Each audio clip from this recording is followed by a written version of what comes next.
A atual dispensação, a Era da Graça, é a única na história da redenção. Hebreus capítulo 9, versículo 26, fala da consumação dos séculos, ao descrever a primeira vinda de Cristo à Terra, enquanto 1 Coríntios capítulo 10, versículo 11, descreve pessoas sobre os quais chegou o fim dos tempos.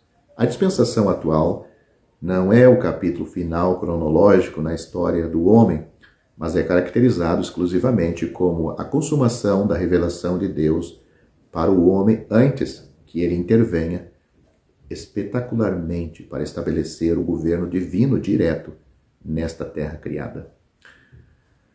Um equívoco comum da verdade dispensacional é que ela estabelece limites rígidos que dividem uma era da outra, sugerindo que uma dispensação termina à meia-noite e a outra começa às 12h01. Isso, obviamente, não é o caso. Muitas vezes, há períodos de transição, quando os procedimentos de Deus sobre uma administração chega ao fim e uma nova era surge. Este é definitivamente o caso na transição da lei para a graça. O alvorecer da atual dispensação começou com a vinda de Cristo, porque a lei foi dada por Moisés, mas a graça e a verdade vieram por Jesus Cristo. João capítulo 1, versículo 17. E certamente inclui sua obra na cruz, pois Hebreus capítulo 9, versículo 26 descreve sua aparição para tirar o pecado pelo sacrifício de si mesmo. Seu início técnico poderia muito bem ser vista como o advento do Espírito e a inauguração da igreja em Atos capítulo 2, no dia de Pentecostes. No entanto, o julgamento final da nação de Israel, encerrando a era da lei, com a destruição, como dispensação, seria a destruição total de Jerusalém no ano 70, principalmente do templo, precisa ser lembrado. Portanto, há um período de transição entre a lei e a graça que atravessa o período da história do livro de Atos. Da mesma forma, o fim da era da graça será marcada por um evento repentino, o arrebatamento da igreja, mas também terá um tempo de transição antes que o reino terrestre seja estabelecido, um período de pelo menos 7 anos, quando o julgamento de Deus será derramado em um mundo incrédulo. A Era da Graça foi marcada por uma notável revelação dispensacional em seu início. Hebreus capítulo 1, versículos 1 e 2 afirma eloquentemente, tendo Deus falado em muitas partes e de muitas maneiras anteriormente aos pais, nos profetas ou pelos profetas, no fim destes dias, nos falou na pessoa do Filho. João nos diz que o Verbo se fez carne e habitou entre nós. João capítulo 1, versículo 14. A graça e a verdade vieram por Jesus Cristo. Versículo 17.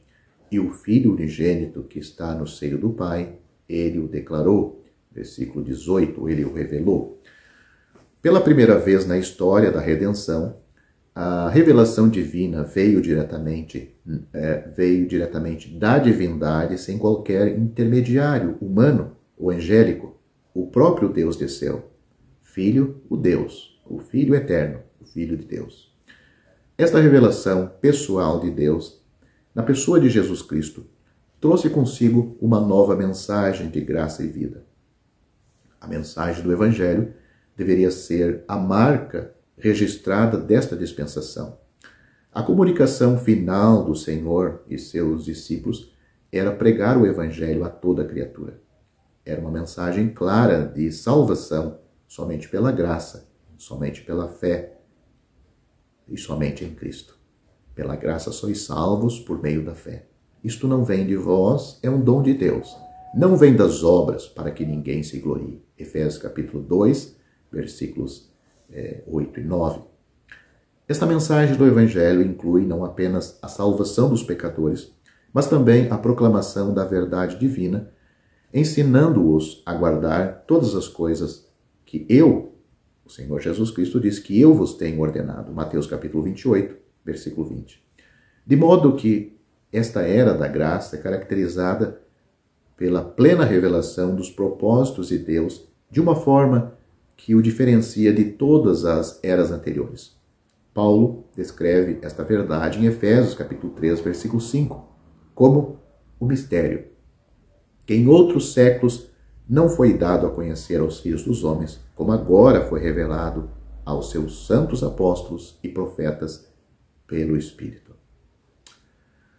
Como em todas as épocas, a responsabilidade do homem na dispensação da graça é crer em Deus e obedecer a sua palavra. Durante seu ministério público, o Senhor repetidamente enfatizou a importância singular de crer nele e lamentou a tragédia indescritível daqueles que não creram nele. João capítulo 3, versículo 36, declara sucintamente: quem crê no Filho tem a vida eterna. Quem não crê no Filho não verá a vida, mas a ira de Deus sobre ele permanece. Mais de uma vez o Senhor Jesus contou parábolas em que obediência à palavra, a palavra dele, que era a palavra de Deus, estava em jogo. Aquele que obedecia à palavra era tido como sábio. Aquele que não obedecia, fazia da sua maneira, agia da sua maneira, era um louco. É um equívoco perigoso que, de alguma forma, a obediência se relaciona com a lei e não é exigida sobre a graça. Legalismo e obediência não são de forma alguma sinônimos. Há uma resposta apropriada à revelação divina em qualquer dispensação. É a obediência. E essa resposta precisa caracterizar não apenas os pecadores para a mensagem da salvação. Pedro escreve sobre aqueles que não obedecem ao Evangelho de Deus, 1 Pedro capítulo 4, versículo 17, mas também crentes em relação à verdade das Escrituras.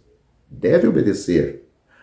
O Senhor ligou a obediência ao amor quando disse aos seus discípulos: se me amais, guardais os meus mandamentos. João capítulo 14, versículo 15. Apesar de uma revelação inigualável de Deus, a era atual tem sido tragicamente caracterizada pela rebelião do homem.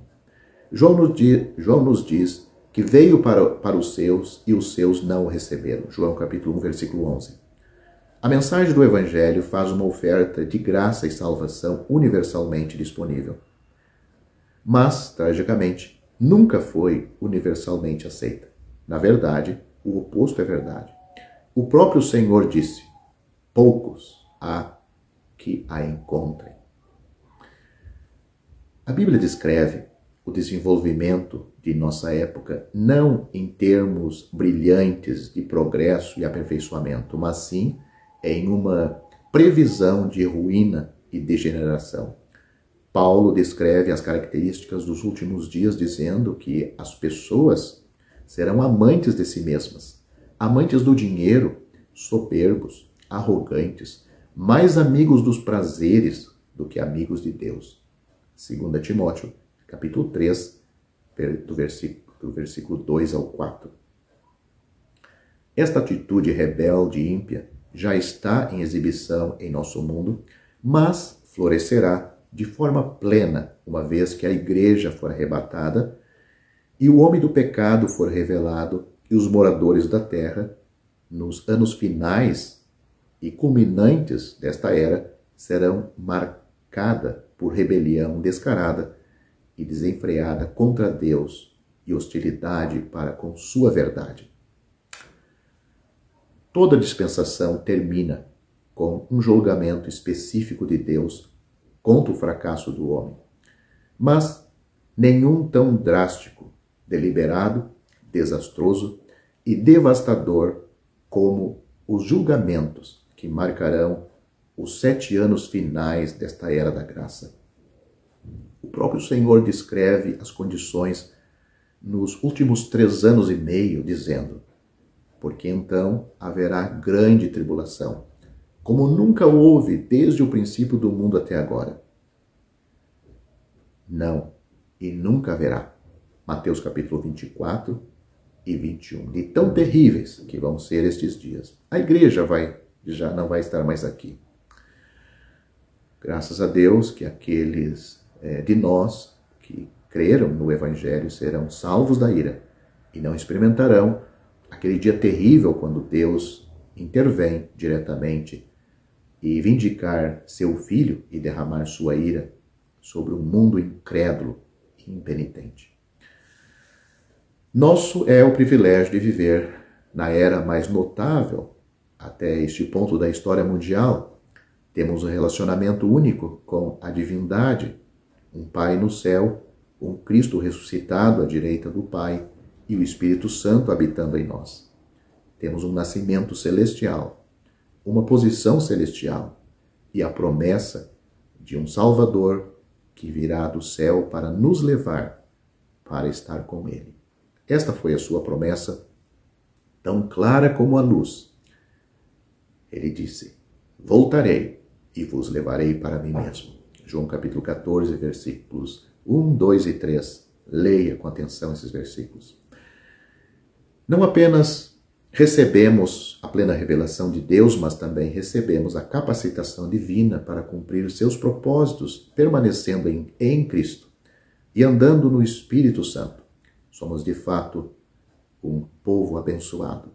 Compreender a verdade da dispensação da graça não deve apenas nos encher de gratidão e extrair uma resposta de amor de nossos corações, mas também deve aguçar nosso foco no propósito de Deus em nossa época e inspirar nossa visão e compromisso de viver para a sua glória, aguardando o nosso Senhor, que em breve vai nos levar deste mundo. O propósito primário de Deus nesta era não é tornar o mundo um lugar melhor, nem promover mudanças sociais, nem estabelecer movimentos políticos cristãos. Seu propósito é tirar das nações um povo para seu nome.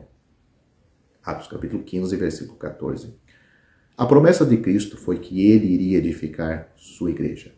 Mateus capítulo 16, versículo 18.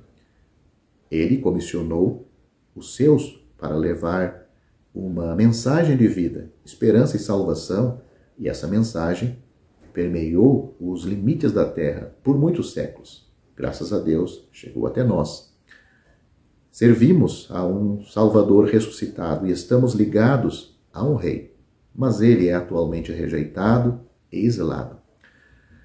Ele estabelecerá um reino terrestre, consideraremos isto em nosso próximo vídeo, mas ainda não, ele não está reinando. Neste momento, ele está construindo sua igreja, um projeto que em breve estará completo quando ele vir aos ares e nos levará para estar com ele. Enquanto isto, vivamos para sua honra e glória nesta era de privilégios incomparáveis. Deixe-me fazer-lhe uma pergunta muito simples, mas que talvez você não vai saber responder com total segurança. Que deve o homem fazer para ser salvo, visto que Deus completou toda a sua obra para salvá-lo? Deus fez toda a sua parte quando seu Filho, na cruz, ele disse claramente: está consumado. João capítulo 19, versículo 30. Hoje Deus colocou esta obra concluída diante do homem. Qual é, então, a condição para sermos salvos? Deus levou a cabo a obra da redenção. Como pode o homem agora receber a salvação? Como a redenção pode tornar-se salvação?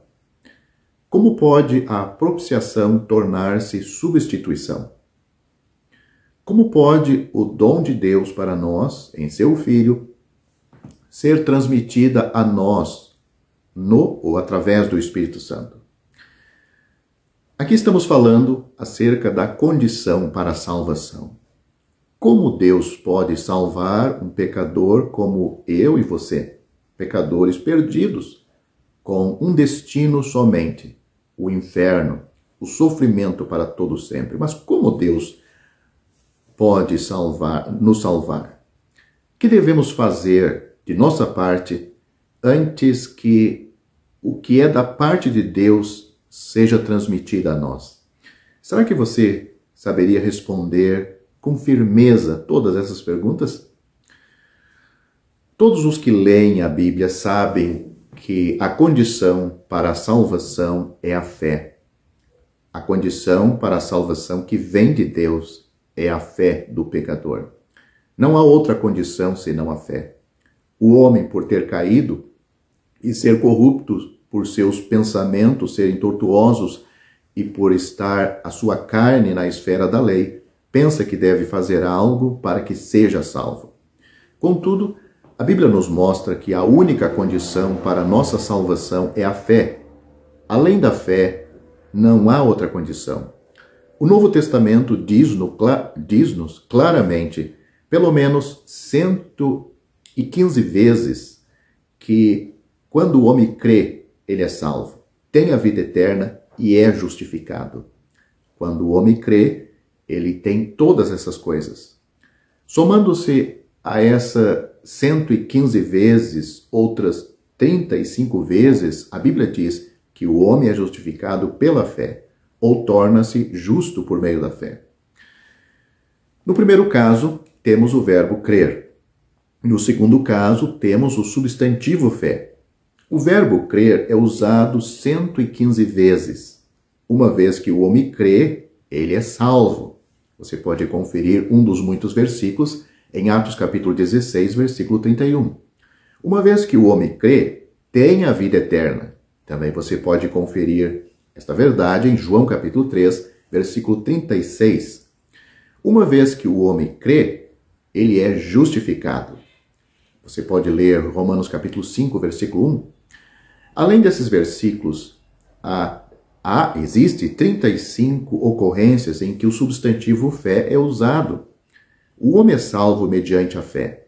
Ele recebe vida eterna pela fé e é justificado mediante a fé. Portanto, em todo o Novo Testamento, pelo menos 150 vezes é dito que o homem é salvo, justificado e tem vida eterna unicamente por meio da fé. Não é uma questão de quem a pessoa seja, do que ela faça ou de que possa fazer. Tudo depende do crer. Tudo depende da fé. Outra questão que merece especial atenção é que em todas essas 150 ocorrências da fé e do crer, nenhuma outra condição é adicionada para que o pecador seja salvo por Deus. Esses versículos não dizem que o homem deve crer e seguir fazer algo para receber a vida eterna. Eles não dizem que o homem deve crer e fazer algo antes que possa ser justificado. Tampouco dizem que o homem deve crer e fazer algo antes que possa ser salvo. A palavra do Senhor menciona a fé de uma maneira clara e definida. Nada além é misturada ou vinculada à condição da fé. Portanto, a Bíblia nos mostra claramente que, do ponto de vista de Deus, não há outra condição para a salvação além de crer. Por quê? Porque o homem já está condenado por Deus. João capítulo 3, versículo 17 e 18 mostram esta verdade. A pessoa, o pecador, ele já está condenado, ele precisa ser salvo. Um dos livros mais lidos e apreciados do Novo Testamento é o Evangelho de João. Se alguém o ler cuidadosamente, verá que João escreveu esse livro com o único propósito de dizer-nos como o homem pode receber vida eterna e ser salvo, e como pode ser libertado da condenação. O Evangelho de João menciona 86 vezes que é por fé somente e por mais nada que o homem recebe a vida eterna. É justificado e não entra em condenação. Portanto, a Bíblia nos mostra clara, adequada e simplesmente que a salvação não é baseada no que o homem é, nem no que ele tem, tampouco no que fazer. Também não é baseada no que ele tem que fazer. A Bíblia nos mostra que quando o homem crê em Cristo, ele recebe. Ele recebe por meio de crer. O Senhor Jesus veio para o que era seu, os judeus, e os seus não o receberam. Mas a todos quantos o receberam, deu-lhes o poder de serem feitos filhos de Deus aos que creem no seu nome, os quais não nasceram do sangue, nem da vontade da carne, nem da vontade do homem, mas de Deus. Esses versículos estão em João, Evangelho de João, capítulo 1, do versículo 11 ao 13. Dissemos que a salvação e a redenção são realizadas por Deus. Mesmo a maneira e o plano para cumpri-las são arranjadas por Deus. Também vimos que a graça é cumprida por Deus por meio do Senhor Jesus Cristo. Temos de lembrar que se do lado de Deus é graça, então do nosso lado deve ser fé para receber esta graça. Se estendo minha mão para dar uma xícara de chá a uma pessoa, ela não pode recebê-la estendendo seus pés? A maneira que os outros utilizam para dar-lhe algo deve ser a mesma que você usa para recebê-lo deles. A maneira de receber deve ser a mesma usada para dar. Se as pessoas o chamam pelo telefone, então você tem de responder usando o telefone. Se ele escreverem uma carta, você tem de receber a carta. A maneira como algo é recebido deve ser a mesma como foi enviado. De acordo com a Bíblia, graça é o que Deus nos deu por intermédio do Senhor Jesus Cristo. Porque a lei foi dada por Moisés, a graça e a verdade vieram por Jesus Cristo. Isto está em João, no Evangelho de João, capítulo 1, versículo 17. Deus salva o pecador no princípio da graça. Uma vez que esteja no princípio da graça do lado de Deus, então, do nosso lado, está no princípio da fé. A fé e graça são dois princípios inseparáveis. Graça é Deus dando algo a nós. E fé é o nosso receber algo da parte de Deus. Fé nada mais é que receber o que Deus nos deu em espírito. Isso é totalmente independente de obra. Fé não é uma obra realizada pelo pecador para receber a graça de Deus. Somente desta maneira o homem pode receber a graça de Deus. Se recorrermos a quaisquer outros meios, não seremos capazes de receber a graça de Deus. Pelo contrário, vai ser um impedimento para Deus dispensar a sua graça salvadora a este pecador. Embora a Bíblia nos mostre que é pela fé que se recebe a graça de Deus, muitas doutrinas têm surgido como resultado da má interpretação por parte do homem. O homem cria teorias baseadas em seus próprios pensamentos e em sua mente obscurecida. Elas envolvem o que ele deve fazer para que seja salvo. Assim como o homem tem criado ídolos com seu coração tortuoso e os considera deuses, da mesma forma, ele tem estabelecido condições para a salvação com seu coração tortuoso e pensamentos obscurecidos. Por essa razão, devo chamar sua atenção para as diferentes condições que o homem estabeleceu para a salvação e considerar se esses caminhos de salvação são confiáveis ou não. Vamos ver que esses meios que os homens e o homem têm estabelecido está contrário ao que a Bíblia ensina para que o pecador seja salvo e tenha certeza da sua salvação, segurança. Se o homem não vê a vontade de Deus e não compreende sua palavra, ele não perceberá que a condição para a salvação é a fé, como já dissemos no início do vídeo. Contudo, se o homem vê a luz de Deus e compreende a verdade de Deus, ele não será capaz de contrariar o fato do Novo Testamento, de que a salvação é mediante a fé. O problema hoje é que, depois de reconhecer a fé como a condição da salvação, ele adiciona algo mais à fé. A controvérsia entre Deus e o homem não é a de crer ou não crer, mas é a de crer com oração, crer com as obras da lei, crer com batismo, ou crer com o testemunho dela, como um pré-requisito para a salvação. E desta maneira e desta forma, as pessoas que agem assim, nunca têm certeza da sua salvação. A palavra de Deus diz-nos que uma vez que creiamos, somos salvos. Porém, o homem hoje acrescenta a palavra com algo mais para a conclusão desta salvação.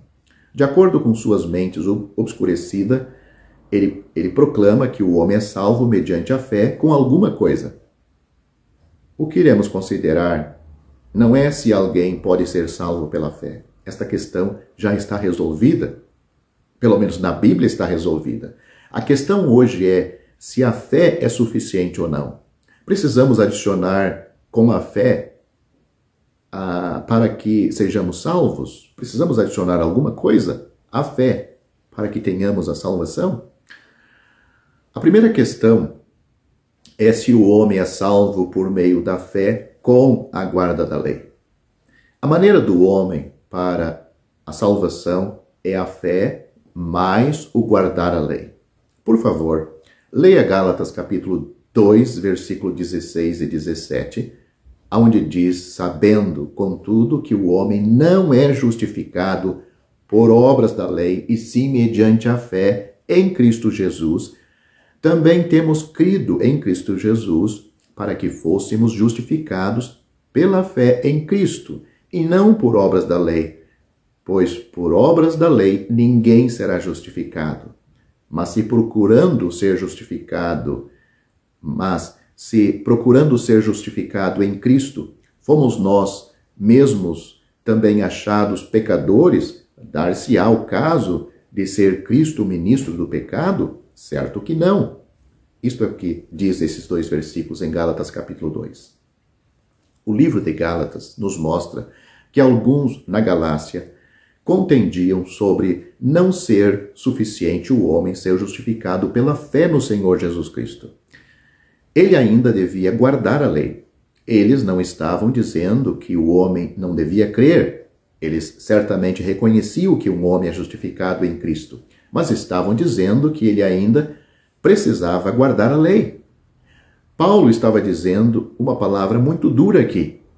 Ele estava dizendo que se, enquanto procuramos ser justificado em Cristo, somos achados pecadores, significa que após termos crido no Senhor Jesus, nós ainda não fomos justificados, ainda somos pecadores e ainda devemos guardar a lei para ser salvos. Por exemplo, suponha que eu esteja doente e passe 10 dias sob os cuidados de um médico. Depois disso, porque a doença ainda permanece, tenho de consultar outro médico. Se busco ser justificado em Cristo e ao mesmo tempo tento guardar a lei, significa que ainda sou um pecador e que ainda não fui salvo. Se já não sou pecador, então nunca mais deveria guardar a lei para ser salvo. Se ainda sou pecador, Cristo é ministro do pecado? Paulo perguntava, se ele não era justificado depois de ter crido no Senhor Jesus, aquilo significava que Cristo era um ministro do pecado. A resposta é, de modo nenhum. No Novo Testamento, Paulo disse de modo nenhum muitas vezes. No grego, essa é uma expressão peculiar. É traduzida na versão King James, Bíblia inglesa, como Deus não permita. É equivalente à expressão, ou dizer a expressão, os céus não permitam. Uma palavra muito forte, Isso significa que até mesmo os céus rejeitariam esta ideia. Não há razão debaixo do sol para que isso suceda. Portanto, está claro que o homem não pode ter fé em Jesus para ser salvo e, ao mesmo tempo, guardar a lei para completar esta salvação ou para assegurar esta salvação.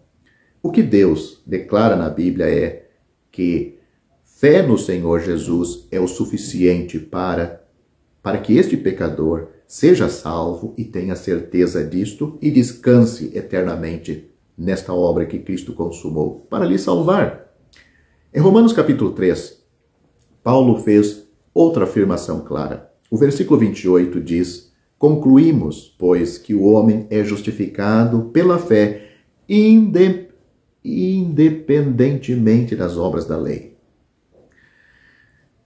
Essa é uma afirmação conclusiva. Agora, é uma questão de fé. Nada tem a ver com a lei, absolutamente. Para a Bíblia, dar atenção à fé e dar atenção... Para a Bíblia, dar atenção à fé é dar atenção à graça de Deus. Isso nos mostra que tudo vem pelo receber, pela fé. Alguns gostam de exaltar os homens em sua pregação do Evangelho, mas se conhecemos a Bíblia, veremos que, fora de Deus, o homem é totalmente desesperado. Lembre-se destas duas sentenças. O homem não é salvo pela lei, tampouco é salvo pela fé com a lei. Este é o primeiro e mais comum engano do homem. O homem mistura a fé com a lei e comete um grave erro. Nunca vai ser salvo desta forma. A compreensão mais frequente da condição da salvação é que a salvação é pela fé e também pelas boas obras.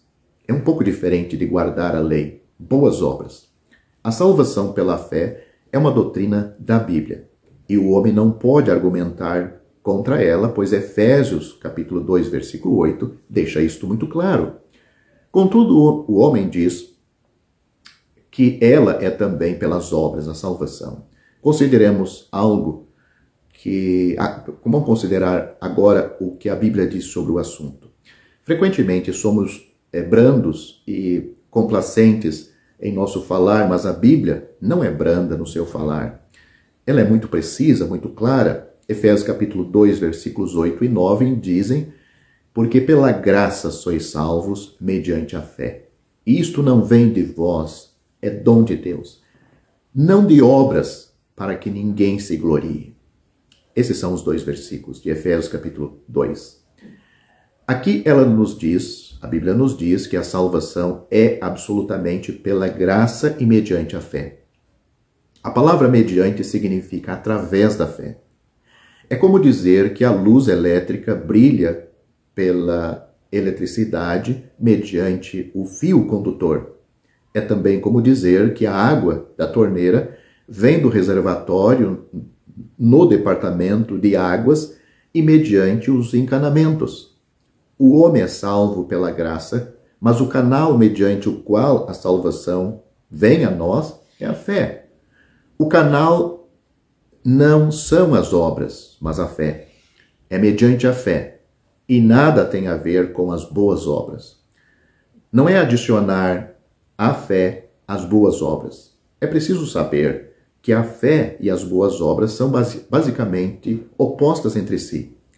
A graça do Senhor Jesus é baseada no amor de Deus.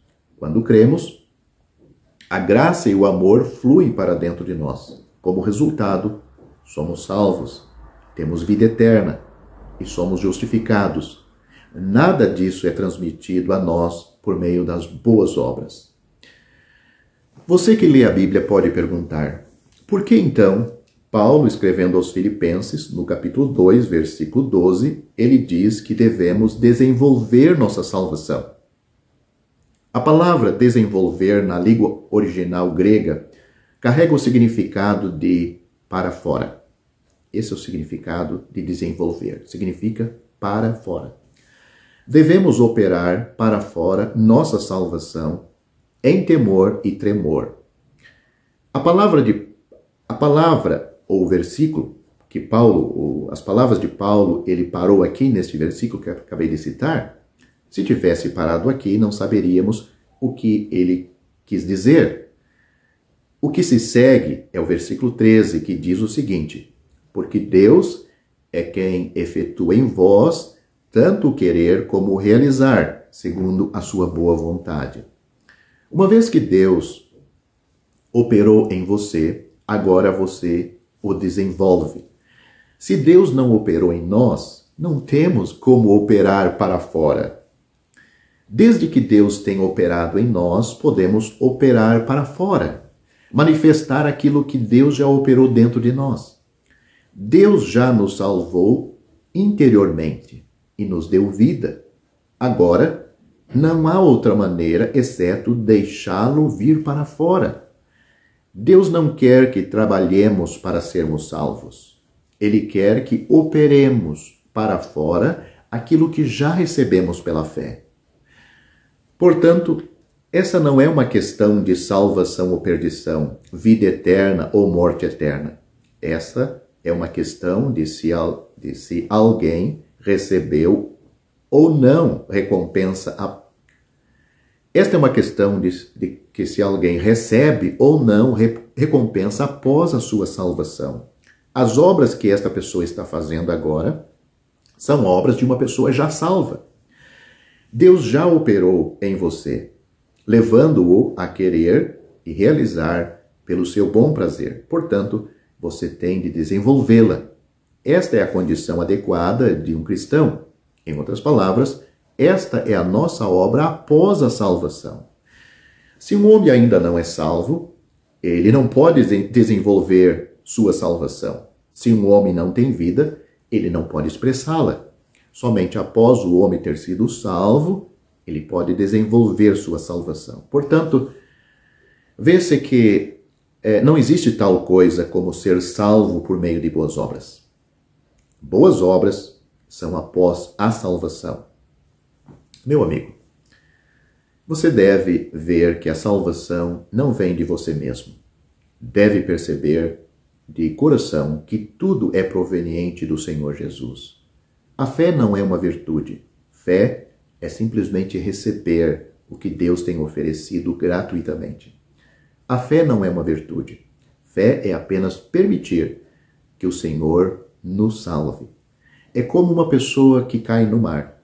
Quando alguém chega para salvá-la, atirando-lhe uma rede, ela não tem de fazer nada. Desde que não pule para fora da rede, está bem. Tudo foi feito pelo Senhor Jesus. E quando Ele salva, esta salvação é eterna.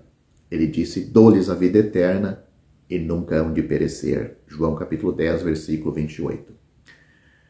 Antes de falarmos sobre o significado do arrependimento na Bíblia e sua relação com a fé e salvação, devemos primeiramente esclarecer algumas coisas sobre o arrependimento. Como nos arrependemos? Quando ouvimos os pregadores falando-nos da maldade e da repugnância do pecado e da redenção do Senhor Jesus, desejamos arrepender-nos e crer no Senhor Jesus como nosso Salvador. Não estávamos sentados em um canto falando a nós mesmos o quão corruptos éramos, o quão pecadores éramos. Mesmo que tivéssemos de repetir isso várias vezes, essa fala não nos faria sentir que éramos pecadores. Você sentiria que está errado simplesmente por falar sobre isto? Por falar que você está errado, você vai se sentir errado? Ninguém entre nós se arrepende desta maneira. A primeira vez que ouvimos o Evangelho, opusemos-nos e criticamos. Não desejamos aceitá-lo. Se quiséssemos argumentar, poderíamos colocar muitos argumentos contra esta verdade que Deus nos condena por causa que somos pecadores. Estamos destituídos da sua glória, mas não a recebemos isso tão facilmente.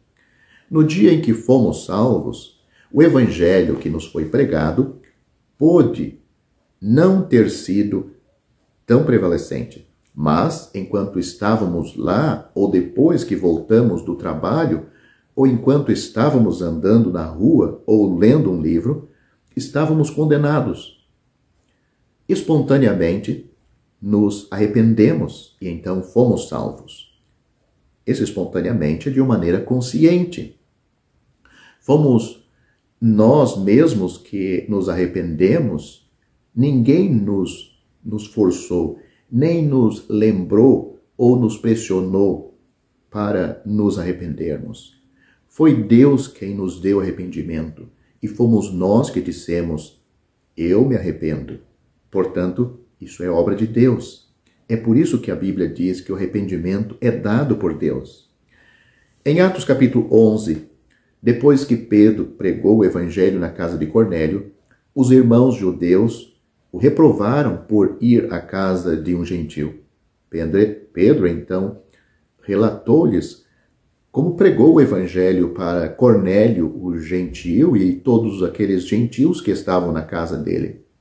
O versículo 18 diz, aí em Atos dos Apóstolos, neste capítulo, ele diz o seguinte: e ouvindo eles estas coisas, apaziguaram-se e glorificaram a Deus, dizendo, logo também aos gentios foi por Deus concedido o arrependimento para a vida. Perceba que Deus deu aos gentios arrependimento para a vida. Portanto, vemos que arrependimento é parte da graça de Deus e parte integrante da salvação de Deus. É algo feito por Deus. Por um lado, o homem não é salvo por meio do arrependimento, mas pela fé. Essa é a verdade mostrada a nós pelo Evangelho de João e pelas epístolas de Romanos e Gálatas. Não podemos equivocar-nos a este respeito. Mas, por outro lado, sem arrependimento, um homem não pode crer. Então, em nossa pregação, muitas vezes falamos às pessoas para se arrependerem. E é uma verdade. Isso não significa que só o arrependimento nos salvará. Pelo contrário, significa que o arrependimento produzirá fé. Se um homem não se arrepender, não será capaz de crer.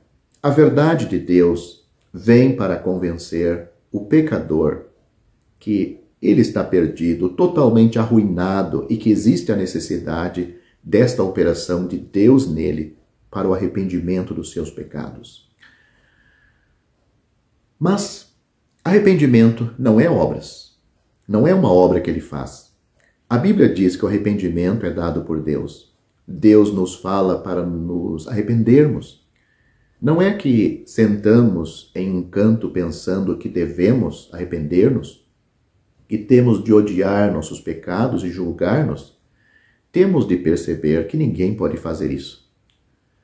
Sinto dizer que ninguém em todo o mundo consegue fazer isto. Mesmo se alguém fosse capaz de fazer isto, não teria nenhum valor. Arrependimento é um dom de Deus.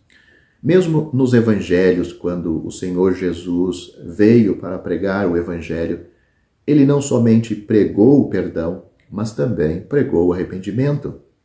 Lucas capítulo 13, ele disse, se não se arrepender, todos de igual modo perecereis. Ele é o único que nos capacita a arrepender-nos. Os que se arrependem são os cristãos e os salvos. Se você que me ouve, ou melhor dizendo, talvez vocês que me ouvem, se não foram salvos e não sabem como receber a graça de Deus, temos de dizer que Deus deseja dar-lhes graça. Ele deseja dar-lhes arrependimento. Ele os está conduzindo à salvação por meio do arrependimento. Finalmente, existe um versículo que mostra-nos que é a bondade de Deus que nos conduz ao arrependimento. A última parte de Romanos capítulo 2, versículo 4 diz: a bondade de Deus é que te conduz ao arrependimento. Ou seja, esta salvação que Deus oferece é uma obra de Deus no pecador, na alma do pecador, no coração do pecador. E o pecador deve ouvir o Evangelho, deve ler a palavra de Deus. Mas isto também não é suficiente. Estas são informações que ajudam o pecador a saber como ele ser salvo. Porque a pessoa, às vezes, confia muito, até mesmo na sua Bíblia. Ele guarda a sua Bíblia com tanto carinho e acha que este livro, sem dúvida, santo, é a palavra de Deus, mas ela não salva o pecador. Quem salva o pecador é o que a Bíblia aponta. A Bíblia aponta uma pessoa. O Senhor Jesus Cristo disse uma certa vez: na verdade vos digo, quem ouve a minha palavra, muito bom, mas não para aí. Quem ouve a minha palavra e crê naquele que me enviou, enviou ele com um propósito. Crê naquele que me enviou, tem a vida eterna. Não entrará em condenação, mas passou da morte para a vida. Eu termino esse vídeo deixando esse assunto em suas mãos. Para você ser salvo, é um ato de fé em Cristo. Porque nele, foi ele que morreu por nós. Foi ele que derramou seu sangue. Foi ele que entregou a sua vida santa. Porque Deus prova o seu amor para conosco, em que Cristo morreu por nós, sendo nós ainda pecadores. Para você ter os benefícios da salvação, que livra você do inferno e garante a sua entrada no céu, você tem que receber esta pessoa. Pois debaixo do céu, em nenhum outro há salvação.